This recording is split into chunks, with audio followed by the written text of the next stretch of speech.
Good evening, gentlemen. Let's have a small talk today. And I'm going to concern myself, or rather focus on the British Empire and its remnant now of what is left, England and Scotland and Wales. They call themselves still Great Britain, but I don't think you could call them Great Britain. I might call them Little Britain. Well, till 1945, the British Empire was omnipotent all over the world. Omnipotent. It was something like the saying, the sun never sets on it. Very correct? That the sun never set on the British Empire. But unfortunately, history is like a cycle.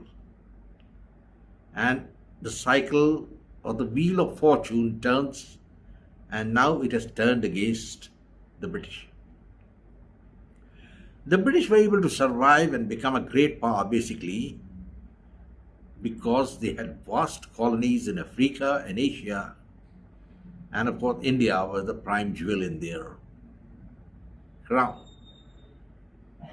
So England could survive, not only survive but have a modicum of prosperity based on the riches which were being transferred from the colonies to the British Empire, the mother country, that is Great Britain. That continued till 1945, but at that time they lost the battle with Hitler. I use the word lost the battle with Hitler, though technically they won. But Hitler had the last laugh because within 2 years of the end of the Second World War, the British Empire folded up like a pack of cards. It was over by the shouting. I remember one of my previous bosses, with whom I used to work as a senior vice president, decided that he would go and settle down in England. Best of luck to him, but I'm sure he's got some thoughts now as to what is happening in England because there's total recession, violence is stalking the land, and the British have finally realized that they did a great mistake by getting Muslim migrants inside England. And there are 3.6 million of them there, and they are blowing their own trumpet of the sharia, carrying out rioting, and of course, their favorite game, catching the white woman. So, gentlemen, England, within a space of 2 years, won what I would say was a Pyrrhic victory. Hitler's dead and gone, but so is England. The British Empire also went away. Now, we all know about that. There's a wonderful book about it, The Last Days of the British Raj, written by Leonard Mosley, and if somebody gets the time and the inclination, he can read that book. The British thought they'll leave India and at the same time leave India in an emaciated state so that it would never recover, but we had good leaders, and now we have got Narendra Modi, a wonderful man who's leading India forward, and now we've overtaken the British as far as the economy is concerned. England is in a dire straits. I've got lots of relations in England. I told you my ex-boss is also there. I hope he's happy. But in England, the people are not happy, particularly the white folk. They have realized that getting in the Muslim minority there has been one of the biggest blunders. And a lot of responsibility for this goes to the Labour Party. The Labour Party was always the pro-Islamic party, and they went around even making statements like Kashmir should be handed over to Pakistan, and that is the unfinished agenda of partition. Anyway, the British lost their colonies in Africa, and now they've got some few outposts hanging around like the Falkland Islands, St. Helena, and distant islands, and they're going to lose them in due course of time. They're indefensible. So if somebody decides to take them, I don't think the British have the capacity to defend them, even Gibraltar. The saving grace is that the nations opposing them like Spain and Argentina are themselves no great shakes as fighters. So they're probably as bad or as good as the British are. Now let's look at England. What's happened is the Labour Party is won with a massive majority in England. And everybody thought it was going to be a shot in the arm for the British, but no, it did not happen that way. They've been rioting in England. And definitely the white people have realized that what the hell is going on? Our culture, our traditions for the last, say, 2,000 years are being eroded away by the migrants, basically Muslims. And they are the poorest lot of the migrants there compared to the Indians, the Hindus, who are there pretty well off. They're about 1.5 million there. And same thing with the Lankans and others, or the Chinese. But the Muslim migrants are the poorest. They won't do any work there. They want their own ghettos, their own laws. And when they came to England, they came with folded hands. Let us settle down. We just want our good life. But that's all over bother shouting now. And England faced with a big problem. What are you going to do with 3.5 million Muslims there? You can't send them anywhere. You brought them there. You gave them citizenship. And now you're having all sorts of laws coming up, where you say discrimination is bad and you want to arrest the white people. I think this would be the most dangerous thing which the Labour government could do. It will divide the country and there will be civil war. I'm very sure about it. But what is the solution for England? They cooked their own goose. Isn't it? The British Empire, which once ruled all over the globe, is finding difficulty in controlling its own land at the moment. I have a feeling in due course of time, Scotland will break away.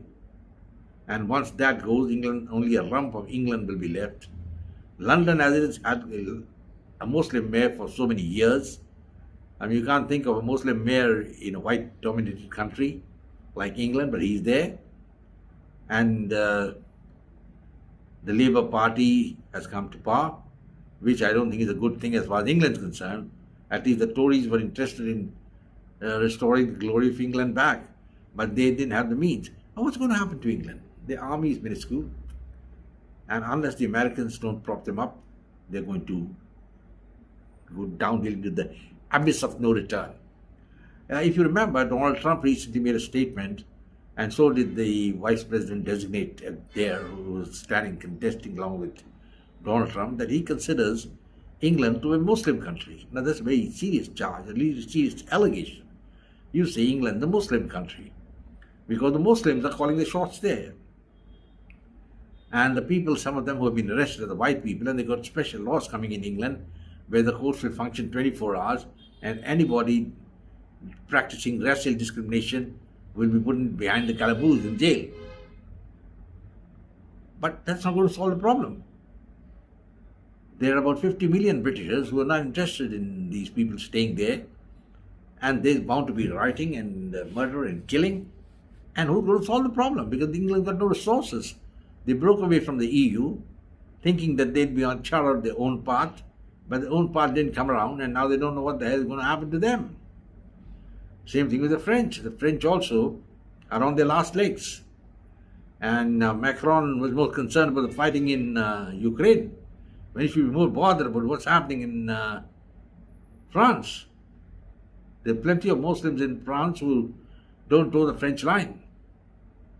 And now, when the Olympics took place, so many rapes were there, it was unsafe. Paris was an unsafe city. It's still unsafe. And the same thing with London. The London police, they really don't know what the hell is going to happen to them.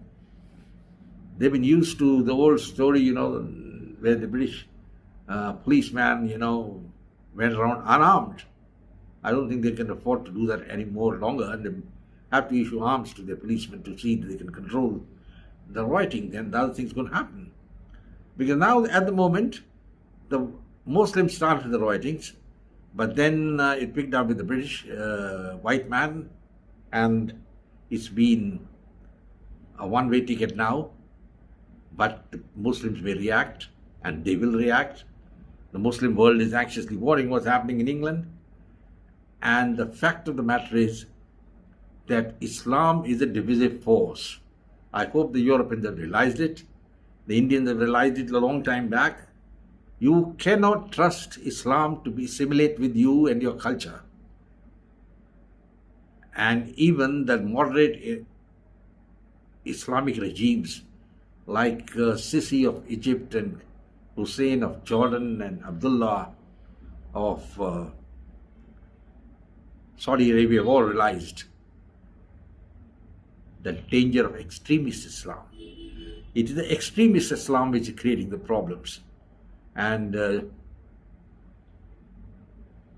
Prime Minister of Saudi Arabia had some time back said that he could also be killed like Anwar Sadat. Very serious words, but he is aware of the danger the extremist Islamic philosophy can lead to, which is spearheaded by Iran and Turkey.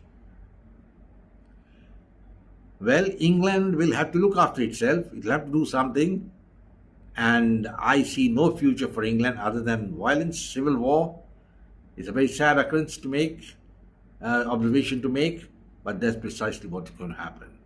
You remember there was a civil war in England a long time when Cromwell led the party and there was a civil war.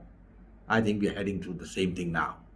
England will have civil war until and unless the Muslim minority can be taken care of, or maybe sent out somewhere else, maybe, repopulate some island or something like that. But then that's going to happen. It will never happen, not with the Labour there.